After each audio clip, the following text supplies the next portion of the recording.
Welcome everybody to the Wheeler Centre, and tonight as we celebrate the launch today of the ever ending story by Ian Molly Meldrum. This is one cover, and we'll get around to the other cover a little bit later on. Let's not preempt too many things.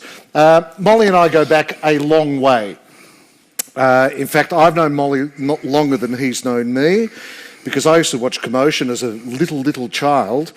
And you were Peter and Gordon. You were Winchester Cathedral, I remember, was the first one you did there. Commotion was a TV show back in the 60s where people mimed the songs of other people. And Molly was one of the cast there. Yeah, no, what happened there was I was writing for Go Set. Yes. Which was the weekly music paper. Yep. And I went across to interview the producers of Commotion, because the cast of Commotion went out on strike in protest over David Joseph, who was the producer back then under the production company. And so I went over there to cover that story, and the new producer, Amorisic, and they said, well, you join the show. I said, no, I don't want to tell you. La, la, la, la, la. And I went back and told Philip Fraser, who owned Go Set, and Tony Schubler, and they went, no, that'd be a great idea, great promotion for Go Set. And so I went back, and you're right, and I was possibly the worst mimer in the business. Well, for anyone in the crowd who's not north of 50, and looking at the crowd, that's nobody, as far as I can tell from here.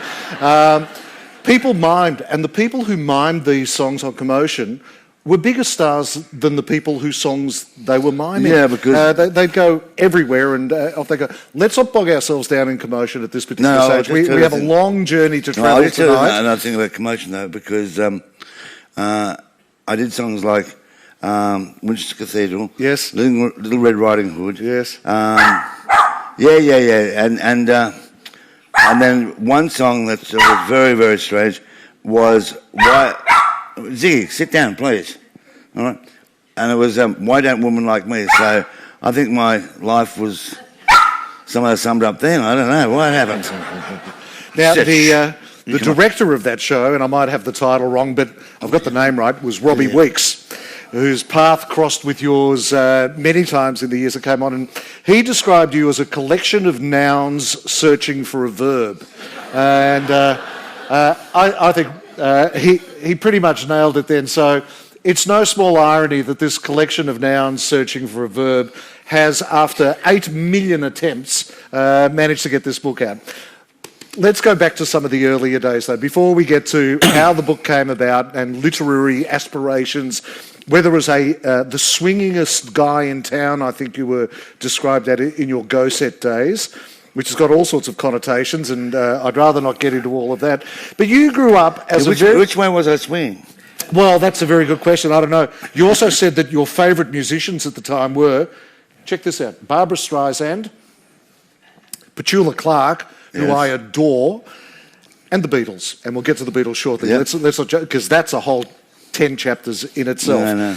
But let's go back to earlier days, and your reluctance to be a TV performer on Commotion, which you just referred to before, I think can be said about a lot of the things that you've done along the way. You've kind of, in your own humble, quiet way, and those of us who know you well know you're very different to the persona that I think a lot of people think that Ian is, and you just fumbled and stumbled into it. A part of it, I think, is your upbringing. You grew up in country Victoria. Yep.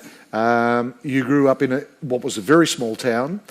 You were considered to be one of the unusual people in town. You were heavily involved in a very active musical theatre group that was there, and whether it was Pirates of Penzance and such, you were there front and centre, and you were the only one who wasn't shy about doing so. What are your recollections of those dusty days in the 40s and the 50s when growing up in a small town in Victoria? Well, I was actually born in Orbost, which is in Gippsland, and we used to spend time at Marlow, which is down on the ocean from Orbost, and my grandma lived down there, and then my parents moved to a place called Quambatook, which is up near Swan Hill. Famous also for John Williamson. John Williamson, yes, who I knew the whole Williamson family, and they were very theatrical as well. And my grandma brought me up in classical music, and then things like Gilbert and Sullivan, and then musicals. And my mother loved musicals, and she loved opera and all of that. So I was brought up with all of that. And so even with the commotion thing, there was the commotion then uptight for a couple of years, which was a 4-hour show on a Saturday. Then it became Happening 70 and da-da-da-da-da. And I never wanted to be on any of those shows because I really didn't want to be on television. Because by that stage, I'd sort of found, to some degree, as a record producer, and I was very lucky with that. And I just really wanted to do that. And I've always felt awkward on television anyhow, You've jumped ahead about a decade and a half ahead of where I'd like to be right now. You're at the stage where you're already doing TV, but there was quite a journey you took to get there from Orbost and Quambatook and Kyabram. Along the way. And then you were shipped off to aunties in Melbourne, in Elwood, and I think you ran away from them all the way across the road to people who became your surrogate parents for a long period of time. Yeah, I asked the guy that was on the bus, Ronnie Burns, if I would come and stay at their place for a while because I wanted to get away from aunties and that. They were lovely, my aunties. How long was a while? See, for me, a while might be 2 or 3 days, a week. Yeah, well, they finally said yes. Yes. I'd come across there, right? And I ended up staying there for 9 years. 9 years. There's a house guest. So it was Ronnie's mum, Auntie Edna, his dad, Uncle Bob, his brother Frank, and I had a room up the front. Is that where your contemporary music absolutely started with Ronnie? Ronnie, for those who don't know, was a big star in the 60s and the 70s. Absolutely. Smiley and a few other songs that he did. I produced Smiley. Yeah. You produced that, did you? Yeah. We'll get to that. There's something I didn't have jotted down. And you were also, surprisingly to me, one of the things I didn't know about you, you're a mad keen surfer. Yeah, I surfed all the time. Were you any good? Yeah, I was actually. You were? The things I loved was surfing, and Mitch Farrelly was a big hero, wasn't he? He was a total hero of mine. Nat Young, and people like that, and also I did a lot of snow skiing and water skiing. So I loved that, and I got so bored with studying at towers, and then the other thoughts of going to university and that. So with that and ghost and that, I really found my love in the surf, right? And I was with a group of surfers from Point Leo who call themselves the Suicide Savages, because down in Point Leo there's a point there where it's called Suicide Point, and the waves were really unbelievable there, So we did that, and that was far more important to me than anything else. And then of course with Roddy, and then we both fell in love at the same time with the Beatles and the Rolling Stones, and went from there. Well, let's get on to the Beatles, who were a pivotal point in your life, as it is with any of us who grew up in that era. I was around about 10, 11, so you would have been a little bit more than that. You would have been late teens, I suppose, at that particular stage. And the first of a Molly phenomenon occurred at that time, which is your capacity when you get a little bit too excited to faint. And we'll get to that pretty shortly, because there's another part of Molly's life, which of course is the St Kilda Football Club. And somehow I'm going to try to navigate through all of the Molly stories tonight. But you do remember 1966, or have we jumped ahead of the Beatles? No, we've jumped ahead of the Beatles, haven't we? 64, Festival Hall. You managed to get some tickets, and describe the experience of being there. Back then, where we bought the tickets at that stage were in Lonsdale Street and at Myers, and back then it seemed normal to say it, although if I said it now it sounds a bit sus. Ronnie and I camped outside Myers for a night or two so we get the first tickets, which we did get, and they were playing at Festival Hall, and then we went to see them arrive when they were staying at the Southern Cross. Let's go back to Festival Hall, because there's a little bit to that story you've conveniently missed out. What did you think of the end of their concert, the last few songs that they performed? You're a bastard, Lee. Why are you suggesting that? Because where were you at the back end of the concert? What had happened to you? Loaded question. Could you use another terminology when you're talking to me and not mention things like the back end? Okay. All right, okay. Where was it in the back end of the concert? I believe security were involved. They were? I believe somebody singled you out in the crowd because of your behaviour, and you were considered amongst all these screaming girls and everybody else who was there struggling to hear the band. All the screaming security... out, John, I love you, Paul, I love you. Yeah, well, that's all okay. became too much. And then... And we were thrown out.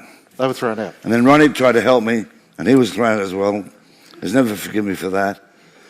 And I think even now at Festival Hall, on those doors... Out the back? No, at the front. Oh, actually. at the front. I reckon there's still claw marks there of me. I want to come back in, I want to come back in. And I thought, well, that's it. I'll never see them again.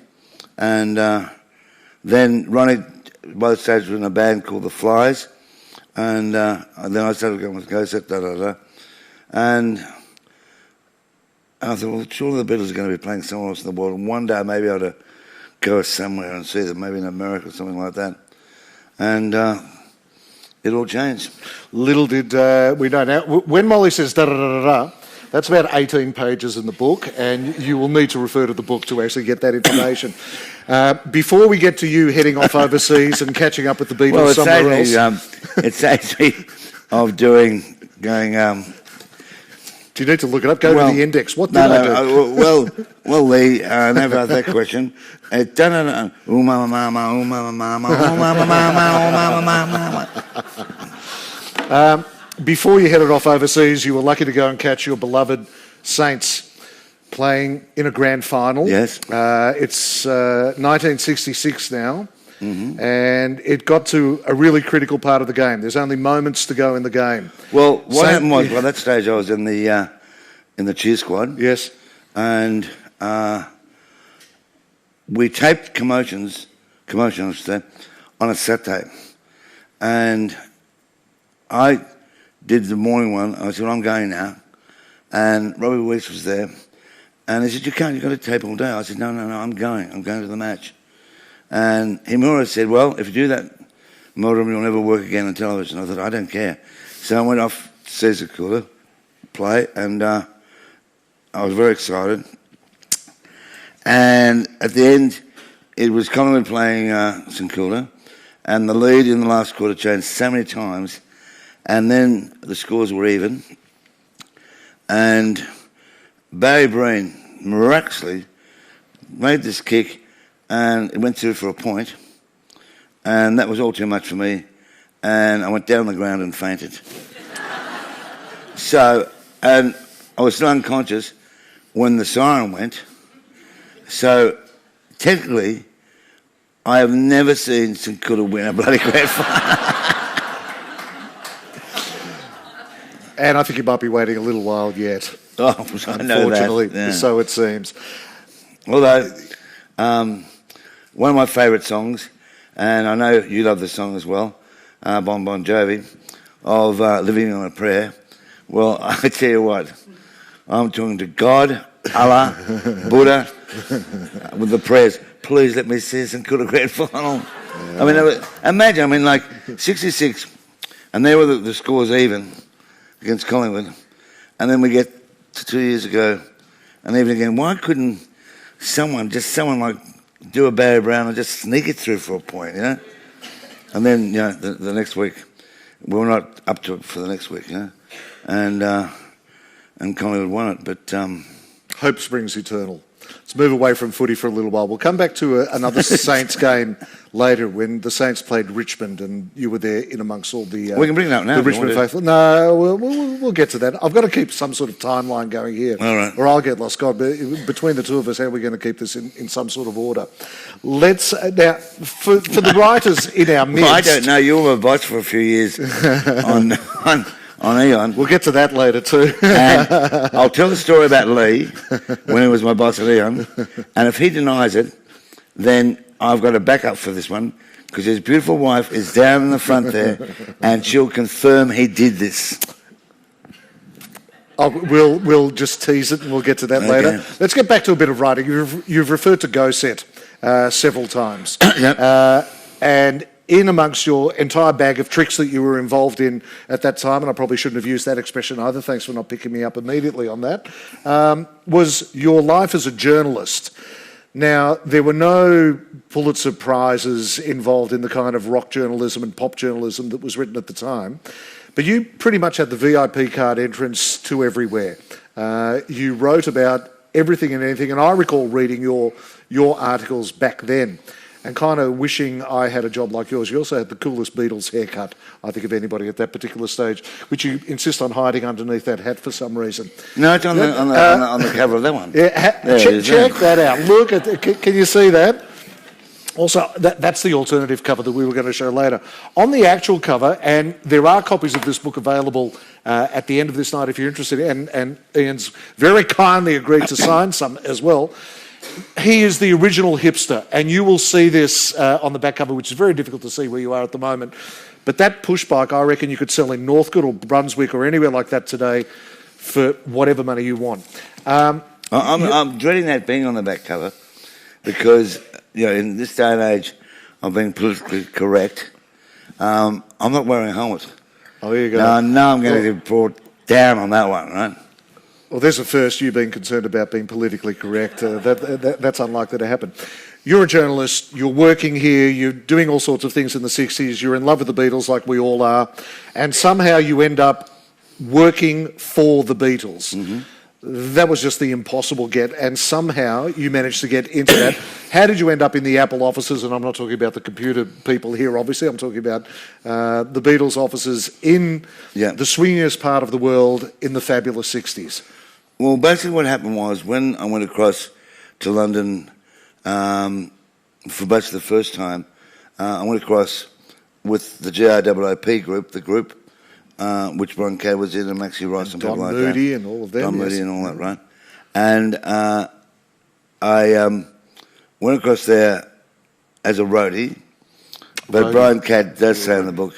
What did you lug any equipment? Were you hauling amps around the place and plugging things in? In the book there, he says that all I did was carry drinks. There you go. Well, that's a good roadie. I reckon that's a good gig. And so I went across there. That was a boat cruise, wasn't it? On the coast of Felicia, yeah. Which nearly sank before we got to the Panama Canal. That was a drama in itself. A drama with you on a boat. Yeah. And we got there, and then I was writing for Go Set, and I got to know a guy called Terry Doran, who was John Lennon's best friend, and he was looking after part of Apple because Brian Epstein had died, and he was also a very good friend of Brian's. And a group that they were looking after and launching was a group called Grapefruit, and in that group was Alex Young, the oldest brother of George Young, Malcolm and Angus, and so we became friends, and I became good friends with Terry, and that was in '68. Then I flew back because my mum died, so I came back home, and by that stage I started in record production. I had already started my first one. I had my first one before we left with Somebody's Image and Russell Morris with Hush, yeah. And then I came back, and then they made me an EMI producer, which I did The Real Thing, and The Good I Love with Russell, Smiling for Ronnie Burns, a few others. And I've really got known more as a record producer. And so when I went back to London in '69, I was made a producer for EMI Australia / London. So I worked at Abbey Road, and in actual fact, the apartment I was living in was with another record producer from Australia, from EMI, called David Mackay, who was John Farnham's major producer, right? And so The other was on Abbey Road. And then Terry was still there, so I befriended him. And then he said, why don't you come as a junior publicist for Apple themselves, which was in Savile Row, off Piccadilly, or just down from Piccadilly. And that's where I got to know the Beatles and John and George and Ringo and Paul. And it was there when I was doing that John and Yoko decided they wanted to do an interview with they called me the Aussie kangaroo or whatever. And it's one of the kindest things people ever called me, I might add. Well, John was married to Cynthia at this stage. Yeah, it just left her, yeah. And the reason I've led you down there is that there were people all over the world, and again, for those who are of a particular age, the impact of the Beatles and the role they played in so many people's lives and the fascination with the band at that stage, and people who were in love with every member. And it was a big thing for John Lennon and Cynthia to break up and for Yoko to come into the mix. And they decided they wanted to let the world know that this was going to happen, and they picked a journalist to get the word out, who happened to be you. Yeah. He broke the story, which in rock journalism circles is a big deal. Well, there was one more that stumped that, but how did that happen? What did John say? Thing there, because John was going out with Yoko and loved her, and then Paul was going out with Linda, and the battle started between the two of them, or between the wives or the girls, whatever like that, you know. And so then John decided to do this interview with Yoko with me at Apple on Savile Row, and I was so bloody nervous. I had this pissy tape recorder, cassette machine, and I was so nervous doing it. And what he said was that he was getting married to Yoko, and he said also the marriage is over with the Beatles. And I went, all right. And so I didn't think anything more of it. That just went over your head, did it, at the time? Yep.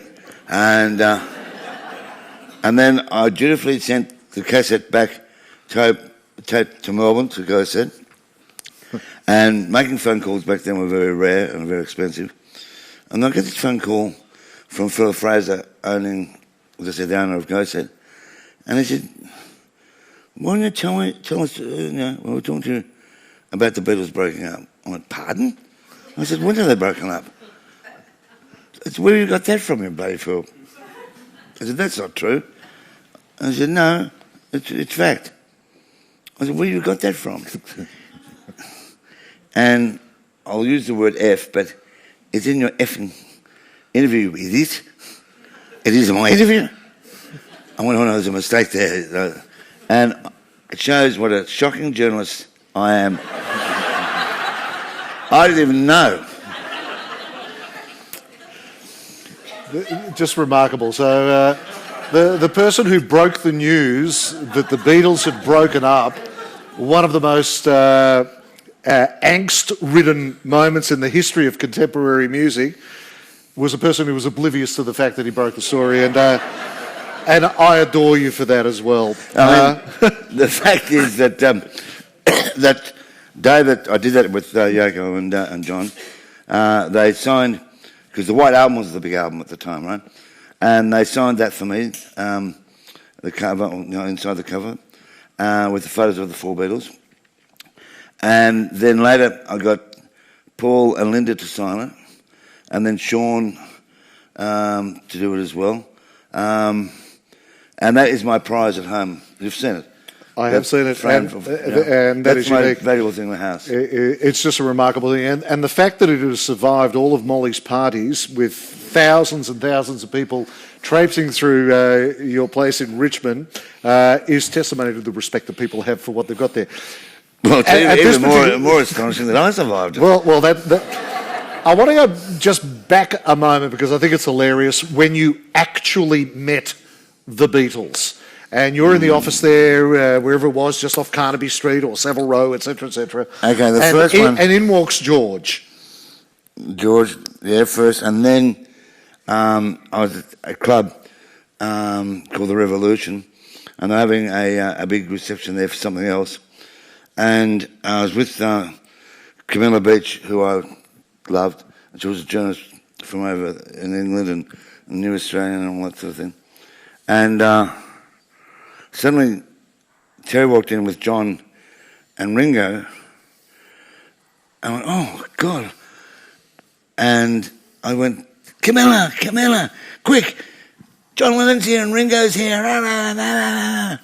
And I've never seen such a packed room look at me and say, there is the uncoolest person on earth. What a bogan, you know? And so Terry brought over John to meet me, and I was in the area with Stevie Wright was there as well, from the Easy Beats, and I was the girl was sitting in the chair, but go around, I was on the back of this, right? And I went to shake his hand, and I was so nervous, all of that I sort of half fainted, and brought the chair down, and the woman who was sitting in the chair on went bang like that into John Lennon's face. I know, it was terrible. When you met Paul McCartney and... a few days later... Oh, here we go. Yeah, and at a dinner party. And he said, I wanted to meet Paul. Paul, this is Ian from Australia. And I went to say hello to him, but I had a knife in my hand. So I'm holding the knife going like that, you know. And even Paul today afterwards said, I thought he was trying to stab me, for God's sake. It never stops. It never stops. It's just a... Molly the Monster. Yep. This is another page in your illustrious TV career. Molly was Molly the Monster with a guy by the name of Ian Buckland, who had a TV show where magic was done on TV, and another feather in your bow. Let's keep in mind, by this stage, worked with the Beatles, produced songs that were chart toppers, wrote for the hottest, the coolest weekly rock magazine that came out, had appeared on television in the 60s in a show called Commotion that all of us watched every weekend, and then you became what as Molly the Monster? Well, then Ian asked on this kids show between 4 and 6 Monday to Friday, and then 4 hours on a Saturday to come on and do music, you know, stories and reports and whatever like that, you know. And then it came up with this damn idea of that I could work a puppet. And they had this puppet guy make it, and they called it Molly the Monster. And so I'd have to operate that, you know. And we shared a dressing room together, and I always go, let me see what's in your magic bag. And he was so precious about this, you know. You never touched his bag, you know. Anyway, I walked in one day, just prior to the show, and there he is, doing one of his preparations for his magic thing. And the whole idea was, as this pan type of thing, and then he'd have an egg, and crack the egg, and go, and then whack the lid on, and then go like that, and then pull the lid off, and up would pop this live duck. But when I walked into the dressing room, he was squeezing this duck into this bottom of this bloody fry pan, and I went into horror, you know. Anyway, so I had to do this thing with him, so we got a live audience, kids, like that, you know. And so he does the whole bloody thing with the egg, and I'm under the table or the desk going, oh, wow, this is amazing, in the Molly's voice. And then the bloody lid went open, and this bloody duck, poor thing, flew out and shat all on my face. And it was in my mouth as well. And I'm going like that, you know, and the kids going, wow. And so I'd had enough of Ian and all that. So I got up and using one of the monster as like a boxing glove, I knocked him out. Fun and games. We're in the 70s now, and what a decade it was. And the timing is pretty remarkable for tonight, given the passing yesterday of Gough Whitlam, who, regardless of your political leanings and such, was so instrumental in introducing change that many liked and others didn't throughout that period. But Australia became a very different country in the 70s. From a cultural point of view, as far as support for the arts was concerned, the ABC's funding was really good. Colour television was about to begin. Yep. I've moved into the mid-70s now. And the brother of your former boss, in fact, he was possibly still your boss at EMI, Steve Shrimpton, was a guy by the name of Michael Shrimpton, who worked at the ABC, had the budget for a TV show, which I think initially was a half-hour show on a Saturday, perhaps, I don't know. And you came into the picture once again. Well, what was... Are you thirsty, Zig? You want to get up here? Come on. Come on. Here, then. There you go. All right. Sit now, sit. Ziggy's actually a puppet, and Molly is manipulating. So lifelike. It's... There we go. There you go. All right.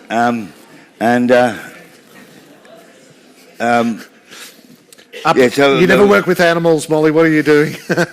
Yeah, so they were given a brief. Michael was given a brief by the bosses there to find a show that would attract a younger audience, right? And so Michael and Robbie Weeks were having a drink at the Botanical Hotel in South Yarra, in Domain Road, and I just finished the kids show that day, and I lived in Alexander Avenue, and I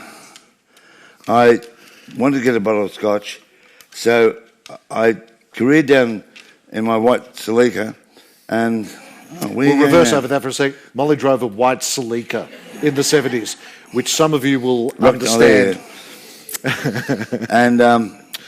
And so I careered up onto the footpath, racing to get a bottle of scotch, and Weeks turned around and saw me, and turned around to Shrimpton and said, I can't say it, but it's in the book, that's the sea we need.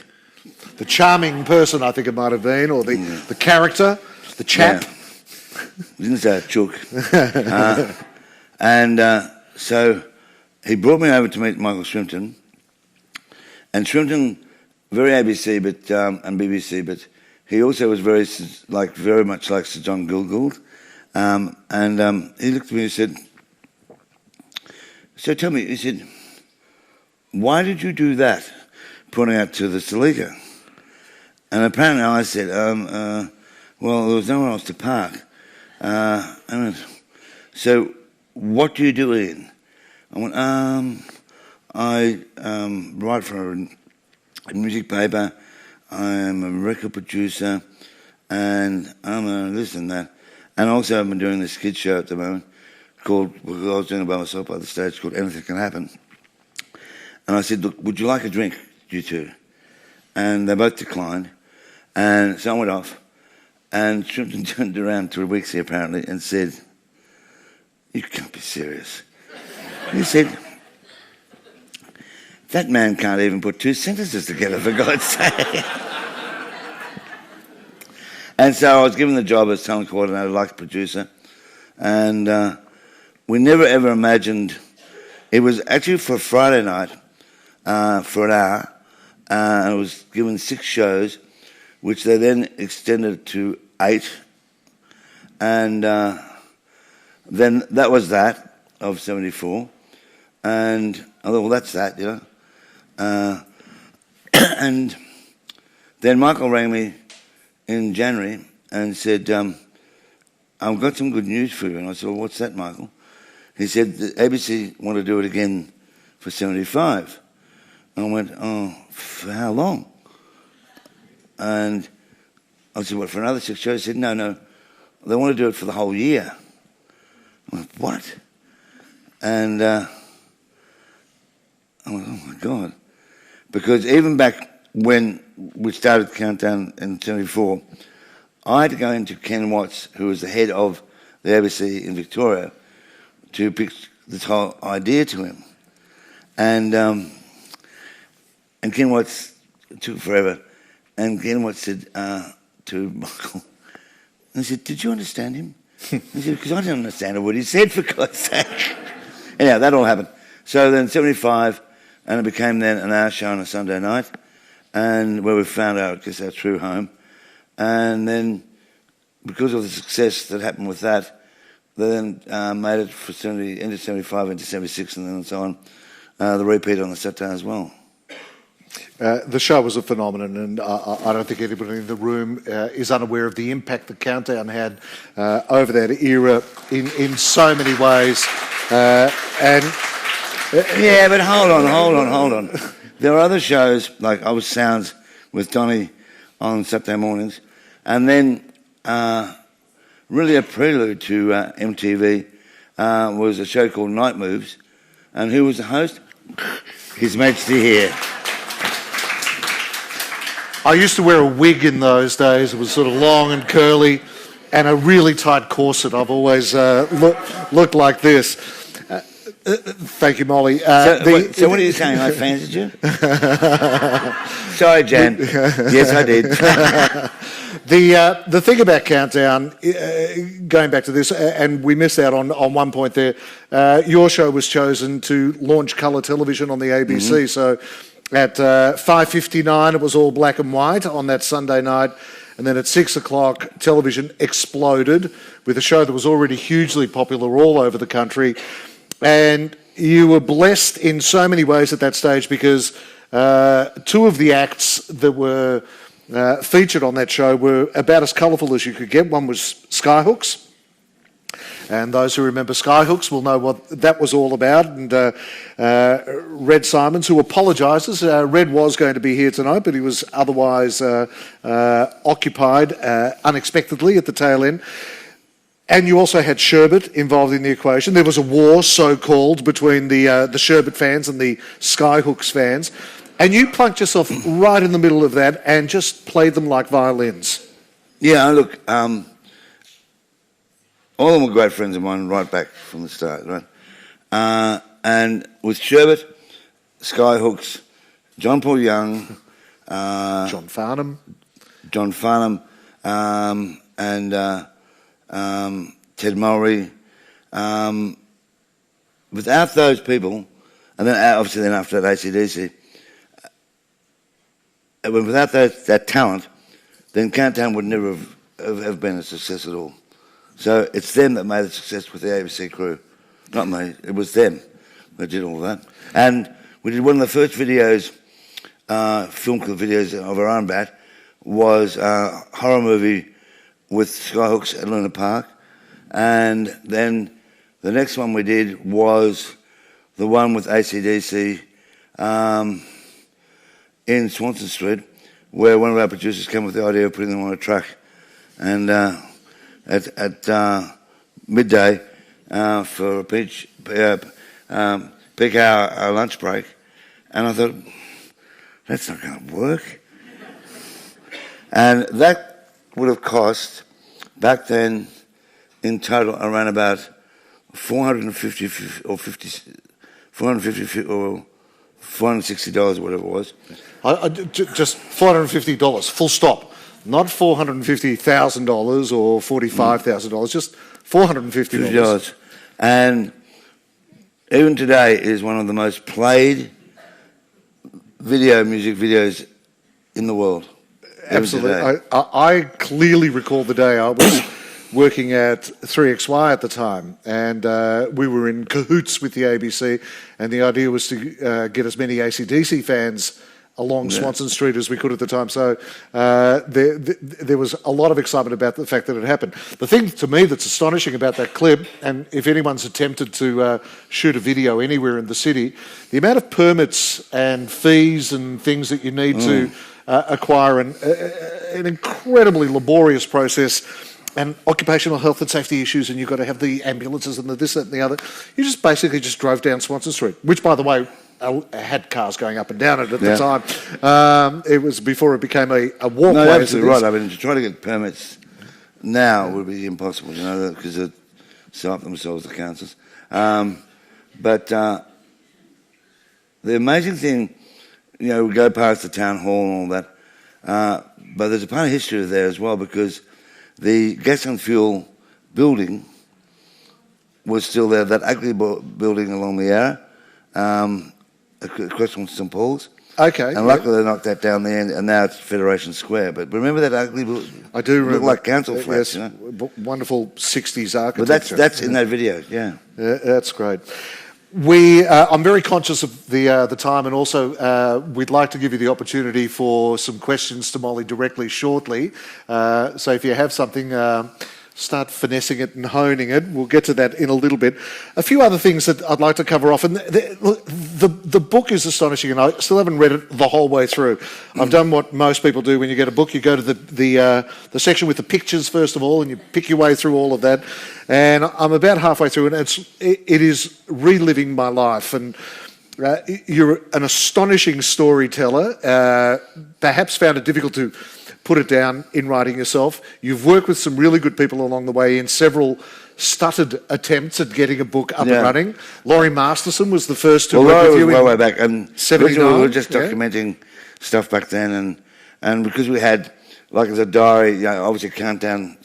Go set as references every week, and then TV Week, where I wrote, because I wrote for TV Week, ended up for about 24 years, and the lovely Fiona down there had to work with me at one stage. I mean, it was never. I never took the book seriously, Clearly. But it's out now, and this one deals with the countdown era, and a bit of the start of me being brought up in the country, and then at the end of those who have passed away and memories of all of that.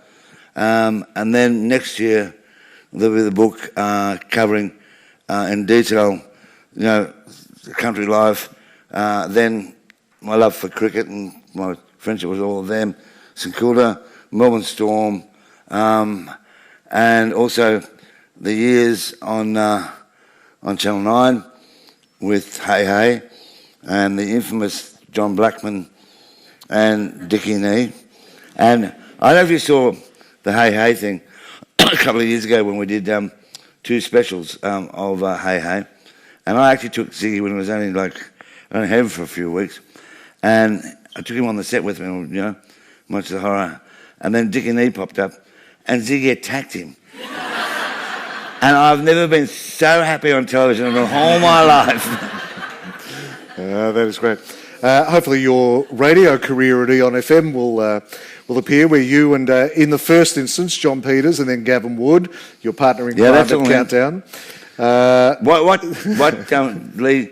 See, no, later. Well, I'm bringing it up now. Lee was my boss, and I love a boss as that, right? And 2 things happened. Only 2. No, two things. Well, this one, no, many things happened. And I loved Madonna, and I loved Prince. And I'd always sneak them in somewhere to play them. And Lee would go off, he said, he's back to bloody playing Prince again. And it's true, isn't it, Jan? He would actually bash the back of their bedroom and almost a hole through it, Lee. I did. I'm ashamed to say that. But there was another one where we did Tuesdays and Thursday mornings. Gavin did it the whole week. But Molly would arrive, by the way, straight from the Chevron. That's it. Well, this one was a real one coming from the Chevron, right? And it was a Thursday morning, and I was totally pissed, quite frankly, And so I said to Gavin, look, don't really talk to me today because I really can't talk properly, Well, I mean, with Gavin, it's like saying it to John Paul Young or to Shirley, something like red rag to a bull. So he insisted on talking to me. And he said, and finally I'd had enough. And he said, why can't you talk properly? And I looked at him, and it was just before the 8 o'clock news. And I said, because I'm pissed, all right? And the phone went, hot phone, and it was Lee talking to Gavin. And I was going, tell him I'm not here.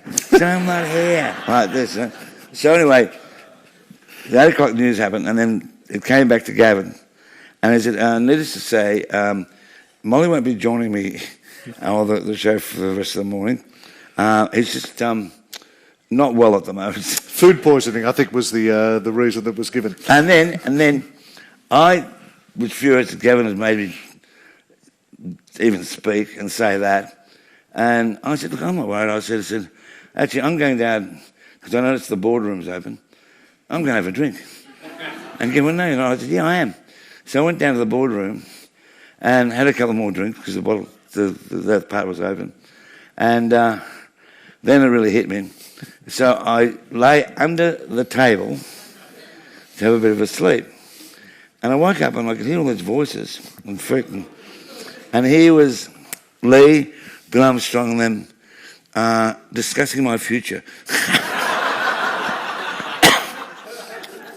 And I went, all right. And I tried to get up and I went, bang. I went, well, what's underneath here?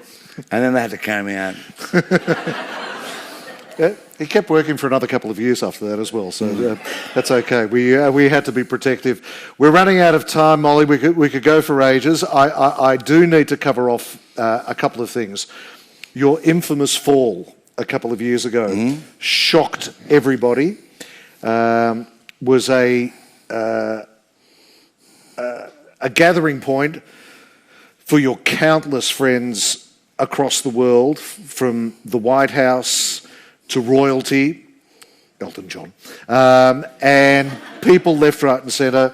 This was, and the story's well documented, and I think everybody is aware of the fact that Molly was about to throw another party, wanted to decorate your place in Richmond, and decided... what happened was yes? that it was leading up to Christmas, and on the Tuesday, Sade was in town, managed by Roger Davies, right? And she was on at the Red Labour thing. I had to do an interview with her. And then I stayed to see the concert, and my phone went off, and I went, and I suddenly realised it was someone from overseas. I said, what? I'm watching a concert. I said, look, we're good. Well, I don't interrupt you, but your boyfriend, partner, Jan, has been involved in a terrible car accident. And they started explaining to him, what? And so I thought, right. So I watched a little bit more of the concert. Then I went home and got the full thing. So then I thought, right, I can't go to Thailand. I can't do this party. I'm going to have to go to Thailand straight away. So I, on the Wednesday, I rang Thai Airlines and asked them, could I go on a plane? And they said, yeah, you can on the Friday morning. And so then, because the party was coming up that weekend, we put a cancellation on that. But I thought, well, I just want to check all the lights and all that. And Thursday, I probably wasn't myself too much. In fact, I wasn't. And then at the end, I went up to check to see if the lights were okay up there. And that's when I fell and slipped at the top and went arse over tits into the pool and the thing. And luckily Joe was there, and he looks after the house, and he does also first aid and on St John's and all that. And he knew how to hold me up, and rang the ambulance, and they came around, and they were going to take me to the Epworth straight away, but Joe said, no, you take them straight to the Alfred.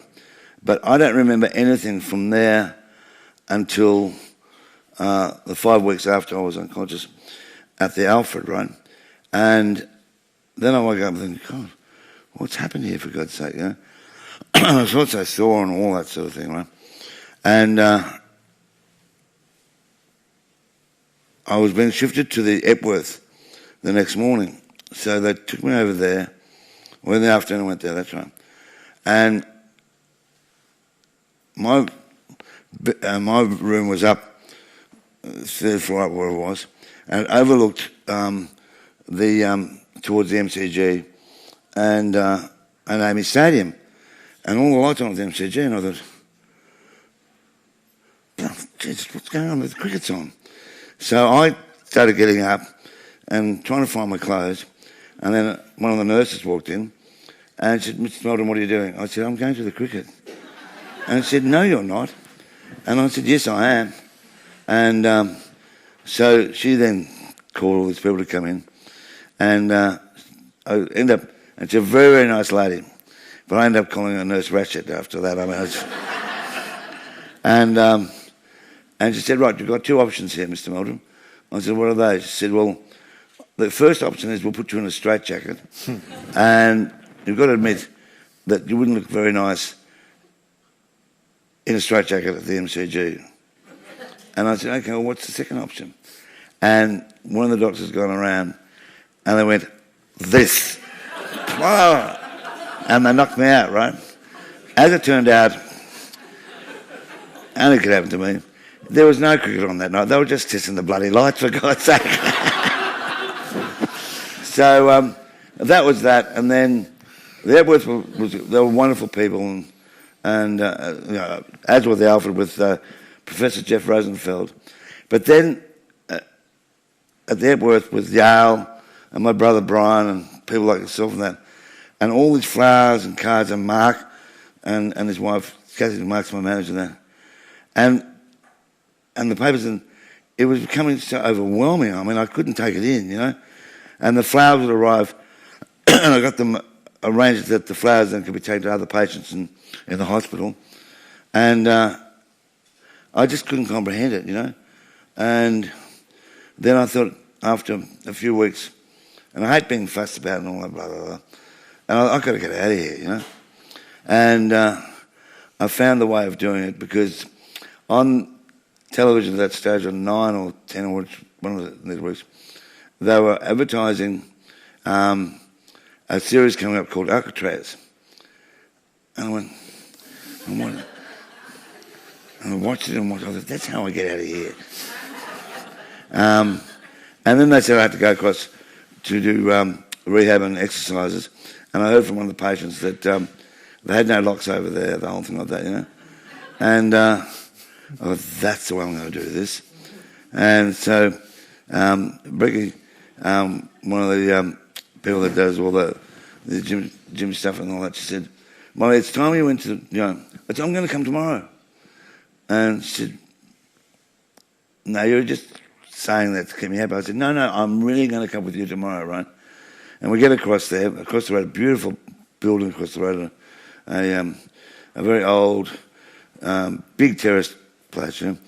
And so then Becky said, look, stay here, we're just going to do some other things. It's all right. I said, I just might go for a walk. And the moment she turned her back and all that, I took off, right? Now, I live in Richmond as well, just down the road, right? And it shows of how, maybe I wasn't that well at all. I went the wrong way. Instead of going down my way, I ended up in Bloody Hollow Street, right? And so then they caught up with me and then that, you know.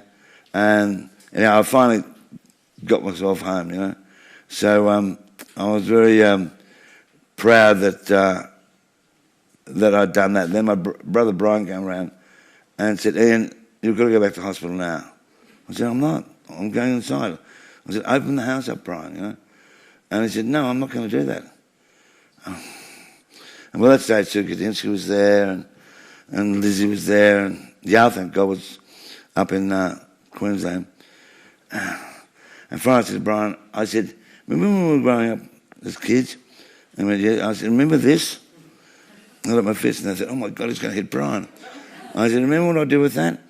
What I'd do is I'd put a jumper that over, smash one of the windows, and break into the place, right? I said, I'll do the same to my own house. And he just got the kids to go, oh, we'll do what you want to bloody do, right? So we got that. So then they said, you've got to come back for one moment and talk to everyone because they want to assess you, right? And so I sat there with Dr. Jeff Rosenfeld and Dr. John Olver and all the staff and the nurses and all that, right? And my brother Brian was there again, and Yale. and they explain all these things to me, and well, you are fit and your brain's okay and all of that. And I said, well, I think that's a bit fanciful about my brain's okay, because you only even know me for a few last month or 2 months or whatever it might be, and you had no idea how fucked my brain was before that. So I wouldn't go for that one, right? And then finally at the end, they said, I said, all right. I said, well, this proves one point, one very serious point. And they go, well, what's the point? And Brian said, what is the point? What are you trying to say? And I said, what the point is of what you've all said is that it's really hard to kill off an old queen like myself. And Brian went, oh, fuck, see, I told you, we should commit him into a lunatic asylum like that. So anyway, that was the end. And but I can't emphasise enough how I was so grateful from the reaction from the Australian public and the press and everyone like that, overwhelming. And what both the Alfred Hospital with Professor Rosenfeld and his team, and all the nurses and everyone at the Epworth, it's a real opener, and they are fantastic. And they deserve to be paid a lot of money in their wages, because they really do care and they help everyone. Thank you very much. Certainly do.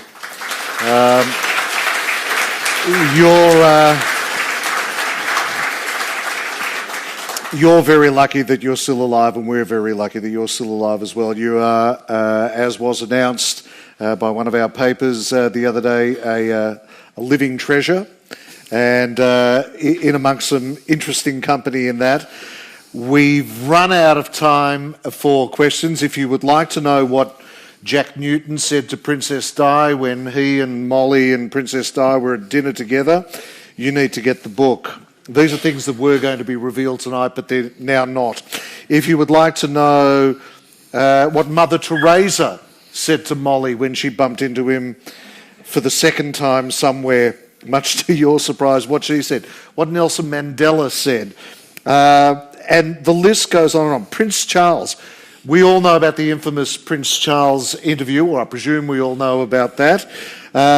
The book is written beautifully. Jeff Jenkins has done a great job working with Ian and taking the man who is a bunch of nouns looking for a verb and come up with what is a cracking read. It's a page-turner, and it's also a chronicle of our respective lives, because all of us have been touched by Molly in some way, and I don't mean that in a "ooh, you are awful" kind of thing. That too. Thank you so much. Steady on. But the book is a ripping read. I'm looking forward to the others. I'm looking forward to the mini-series that I was also going to ask you about, but we're right out of time. Let me tell you about that. Sam Johnson has been the cast for that to play me, and Sam I've known for a long time. And his sister Hilda is a great friend of mine. I knew his dad, the whole thing of that. So when it was finally decided and put to him that we'd like to do it, he was still doing the unicycle ride for his sister for the cancer thing. And he rang me, I think he was in Broome at the time, and he said, look, I'm so excited, I really want to do this. I said, well, that's great, Sam, yeah. He said, so when I get back, I have to come around and study you. I said, what do you mean you have to come around and study me, you know? I said, you know me, you know? And they said, no, I really need to study you and what you are. And I tried to be a joke. I said, oh, I get it, Sam. You want me to teach you how to be gay. Is that what you're saying? He said, don't be fucking ridiculous. He said, what I want to come around and study is all this time you've come, whatever it is, and this, he said, I want to know how on earth you got through all of that just going, do yourself a favour. I said, I'll teach you that. We're looking forward to that. And interestingly, since the fall, you've stopped saying and as much as you did before. So Rosenfeld should be thanked for many things, including somehow rewiring like that. You're indestructible, and it's great. We'd like to take some questions from the floor. There are people with microphones. All right, that's good. Was it? We'll do some questions. Well, is that not what I was just saying? the hotline's going to ring again shortly. You know that that'll happen again. So if you have any questions, please make yourself known to the people with the microphones dashing up and down the sides of the aisles, and wait until a mic is put in front of you, and please ask away. Who'd like to start? We have somebody over here. And please stand up so that we can see you. It's difficult to see from here. Hi. Howdy. Countdown obviously had a lot of loyal fans. In the book, there's a mention of the Countdown sisters. What are your memories of those ladies? They were amazing. You're talking about Karen and Linda, who lived near the ABC in Elsternwick, and they would come, whether their mothers knew or not, or mother knew or not, to the Countdown every week. And they were given an exception by Michael Shrimpton that they could come every week. But at times, we'd have to say to them, can you stand at the back? Because we can't be seen with you, the audiences every week, otherwise it'll cause havoc, you know. And then they're becoming great friends, yes.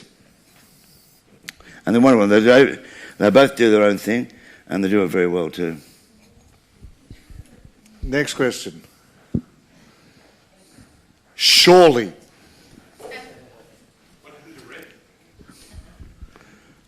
Sorry, what was that? What happened to Red? I shot him. I figured he does his 11 minutes on the ABC every morning and considers himself to be a giant of radio, so I thought I'd slap him down. I parked outside there in Sturt Street. Is that where they are? The ABC. I drive past it every day, actually. And I shot him, so because I wanted to be here. He's very funny, Red. I mean, like, obviously during the Countdown days and the Skyhooks became great friends. And Shirley was one of my best friends. And then obviously with Hey Hey, it was wonderful being with him and the whole gang. But what I could never get over with Red, and he got away with it beautifully, that we'd go to an airport, you know, if we were going to Sydney or Perth, Brisbane, wherever we're going, and people would come up and, can we get a photo, can, you know, have an autograph? And he'd go, no, fuck off. And no one else would dare ever do that. But he did. And the way he got it was going, see, he's like that on television as well. See, he's a nasty person. I thought, my God, that's the way you do this, is it? But he's a real pussycat. Underneath it all, he's a real pussycat. Red's one of the sharpest people I know. I think he's fabulous. He also wrote a song called Smut. Skyhooks fans will know about the song, what the song's all about, which 4 o'clock in the afternoon children's show, Molly, that you were involved with, featured the Skyhooks playing Smut. Don't answer the question, but that happened as well. And somehow you managed to navigate your way out of that song that nobody was playing. It was banned on radio, it was banned on everything. They were taping that for the show on the Saturday morning. And I wasn't there when they actually taped it, so I didn't know they were doing it, right? And then the show went to air. And I had Ian Buckland, because Ian Buckland was still hosting the show, and I was still in tears saying, my career's ruined, my life is over, because of this bloody song, right? And, oh God, so I rang Gordon French, who was our boss, and then we were hoping there'd be no complaints, and because it was Saturday mornings, I don't think people quite got what it was all about. And it was all euphemisms throughout the whole thing. You had to work out what... And... so we sort of got away with it. But then I did say, and I think that's in the book as well, where I warned them that they never ever should do anything like they did with Anything Can Happen and do it on Countdown.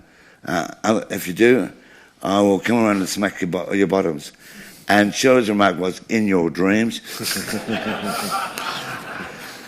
It just occurred to me that I teased earlier on about Molly at a St Kilda Richmond game where he was sitting amongst the Richmond faithful, and at the time a guy called Ian Wilson was the president of the club.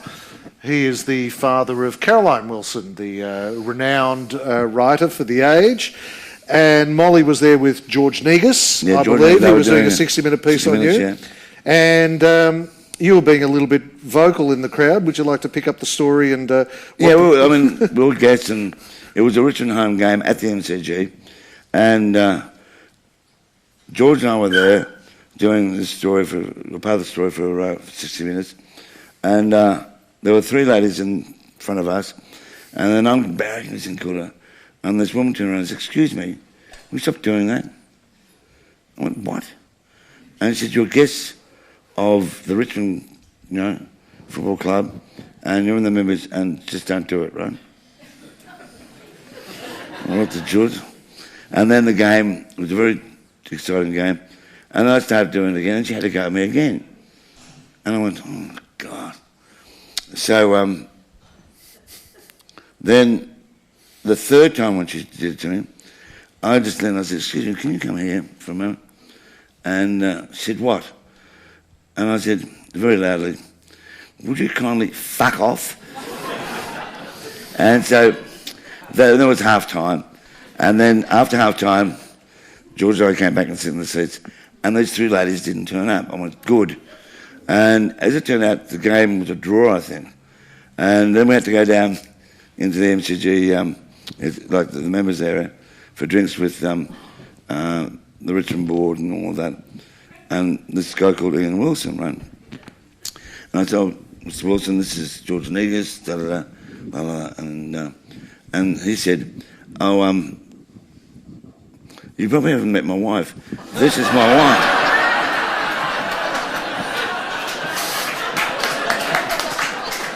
And George leaned on my ear and said, "What you said to her in the stands, I think it's time we effed off as well now." And then forever,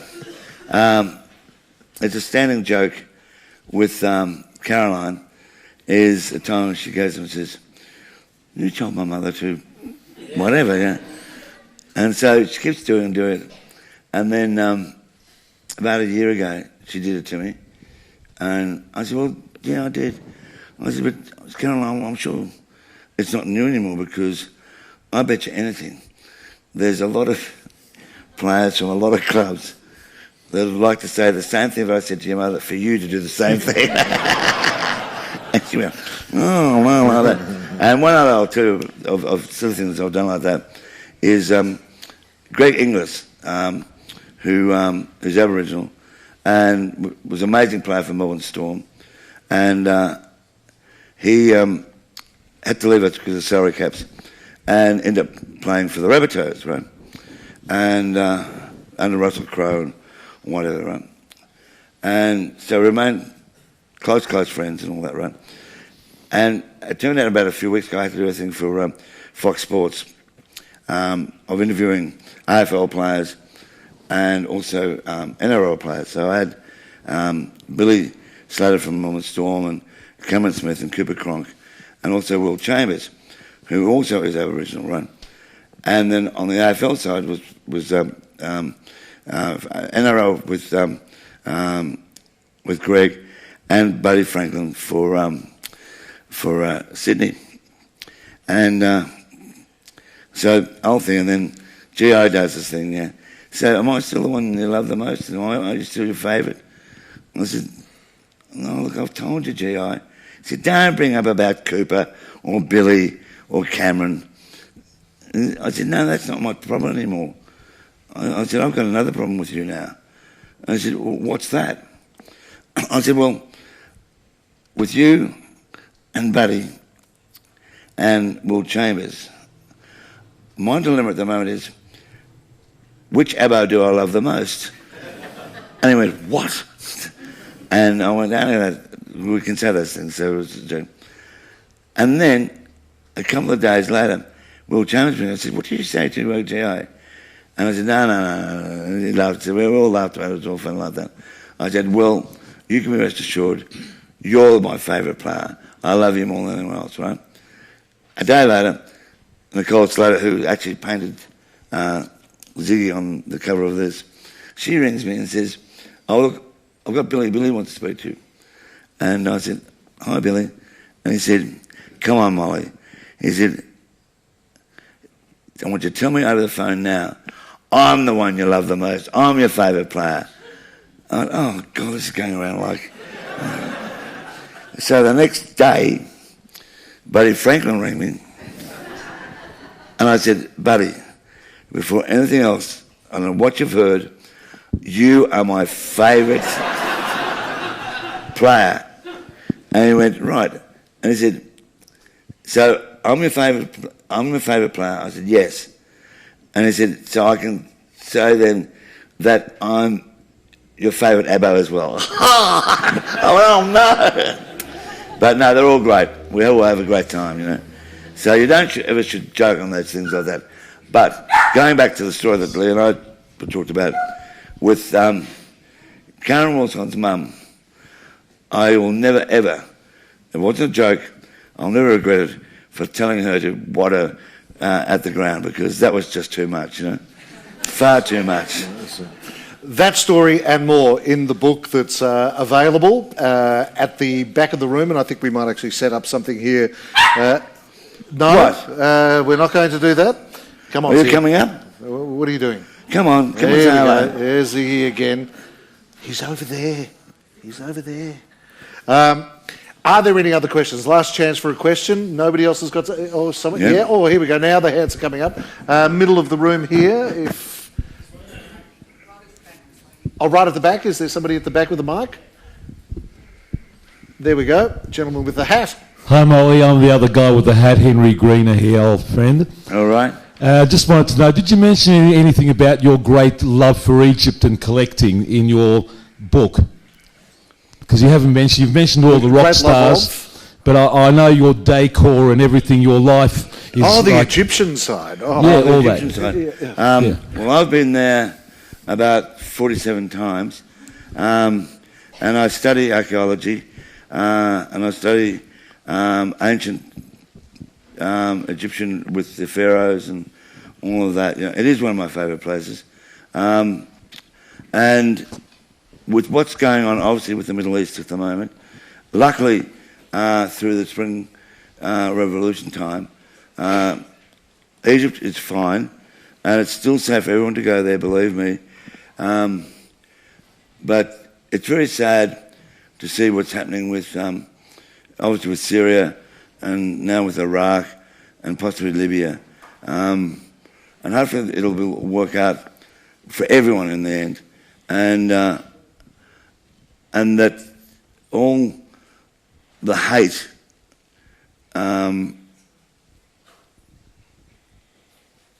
should go. And the two songs that I think would sum that up for what we all want somewhere on the line is the John Lennon song Imagine, and also with the Beatles, Give Peace a Chance.